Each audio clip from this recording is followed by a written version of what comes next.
Monique Santé, bonjour. Bonjour. Vous êtes déléguée générale de l'UAE. Un sondage vient de paraître stipulant que 19 millions de Français envisagent de créer un jour leur entreprise. C'est 37% versus 25% en 2015.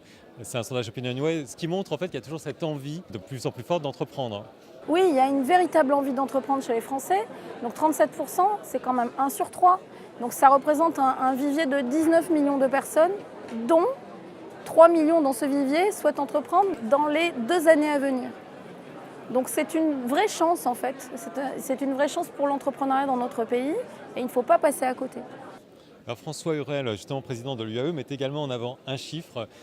Aux États-Unis, dans 5 ans, il y aura plus de travailleurs indépendants que de salariés. Et en Europe, ça pourrait être le cas dans 15 ans. Qu'est-ce que ça vous inspire ?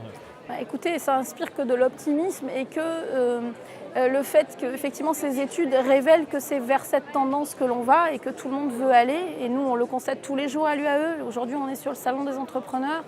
Toutes les personnes qui viennent se renseigner sont dans cette volonté en fait, de créer leur activité. La plupart, c'est dans les 3 mois maintenant. Le temps se réduit en fait dans cette volonté d'entreprendre, entre 3 et 6 mois aujourd'hui. Alors, ce même sondage montre également un des aspects sur lesquels les auto-entrepreneurs sont extrêmement sceptiques.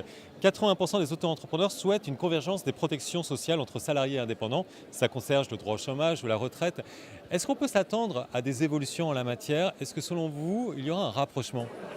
Nous espérons qu'il y ait des évolutions, en tout cas à l'Union des auto-entrepreneurs et avec François Hurel, qui mène beaucoup d'actions en tout cas pour faire évoluer les choses et effectivement pour faire se rapprocher en fait ces modes d'activité, soit en format salarié ou en format indépendant, mais pour qu'il y ait une convergence des protections sociales et que ce soit équitable. Est-ce qu'il y a déjà en la matière en fait, quelques éléments qui permettent de rassurer sur cette convergence possible ? Oui, parce qu'il y a une réflexion qui est engagée. Donc il y a une évolution qui va vers justement du positif et vers vraiment la volonté des Français étant de développer leur activité sous cette forme de travailleurs indépendants.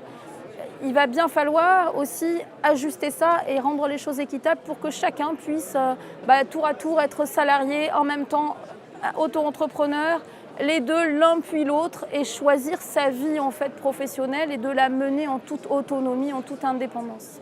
Aujourd'hui, un peu moins d'un auto-entrepreneur sur 2, c'est-à-dire 43%, cumule le statut d'auto-entrepreneur avec une autre activité. C'est-à-dire qu'on est quand même dans une phase de tremplin où la part 100% d'activité pour un auto-entrepreneur n'est pas encore atteinte.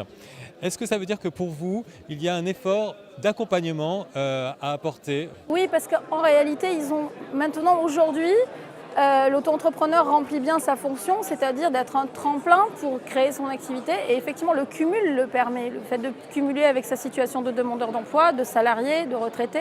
Donc du coup, le lancement de cette activité, elle a besoin d'être accompagnée. Et effectivement, l'UAE répond aujourd'hui de manière très opérationnelle et très concrète à ce besoin d'accompagnement.